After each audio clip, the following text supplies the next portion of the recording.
又係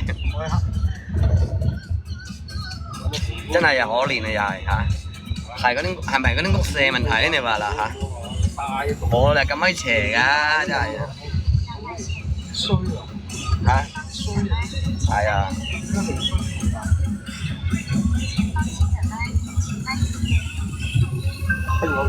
歡迎水裏有魚啊！拉住字幫我點點讚啊，點點讚！歡迎蔬菜大哥，幫我點點讚。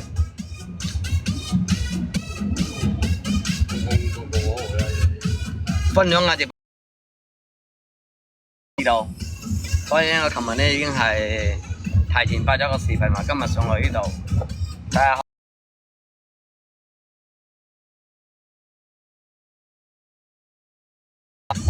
所以呢凝聚力啊，依家又係講究凝聚力，好似打飛機咁啊！凝聚力強就係強啊！即係希望佢呢能夠回顧到社會第日將來，真係嘅，希望佢回顧到社會。係啊，公益不分大細，愛心不分輕重，冇錯冇錯。即係等佢受益下我哋社會對佢嗰種厚愛，第日佢長大之後呢，佢會更加之會樂意為社會付出。歡迎我哋嘅七座哥。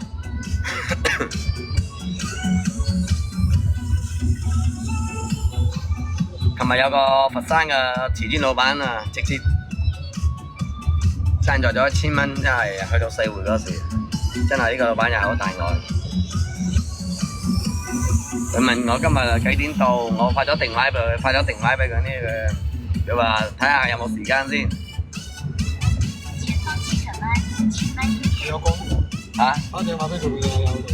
佢話到時佢一係抽時間去咯，佢話佢想自己去咯。係咪先？咁如果我哋做主播，唔去推廣嘅，唔去發視頻嘅，係嘛？咁你嗰啲大哥、啲老闆點知道啊？係咪先？所以唔係話做咗少少善事就去發個視頻去宣耀自己。其實我開始我都有咁個認為，其實我感覺到唔係，因為想更多個人知道係有呢回事。傳説要帶條褲啊！我有褲㗎。其實你唔需要話帶褲，其實呢個世上呢，即係你拐嗰樣嘢呢，你可信有可信無，我覺得你內心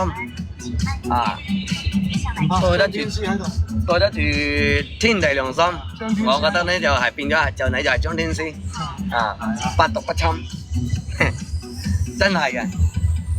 人嘅心境命係注定嘅，運係可改變嘅，即係積德行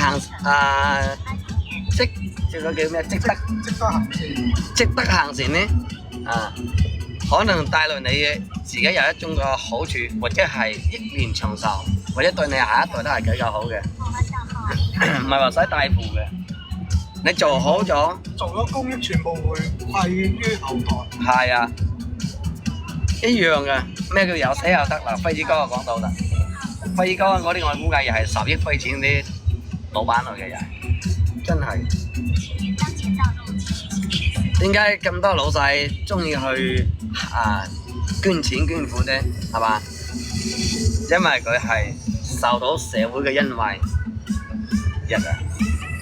回顧社會，係嘛？大家所以要明白。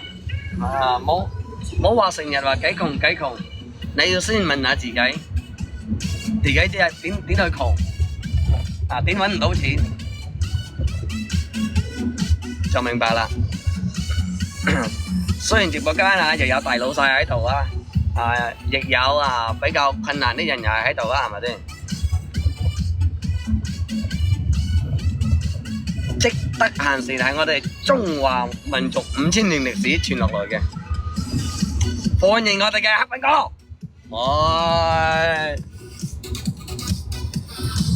歡迎黑粉哥嘅香骨，茶位都騰埋，好實得靚啊仲係喂，黑粉哥，唔係話不哎呀咪乾啊你，咪乾隻飯你洗乾淨佢，唔好亂你嘅，咪乾啫。黑粉哥又好支持我㗎，黑粉哥啊，所以我帶住直接帶住嗰個榮譽啊，可以值得行成，又係我一種榮幸，真係。你係咪啦？你係就齋係嘛？你係就齋係嘛？食豬啊！食追攞噃。食豬。對，木架多你解嘛，又咁快你真係啊！最少20分鐘啫，冇木架㗎。仲未乾啊喂！紙巾我依家上緊賣窒啊！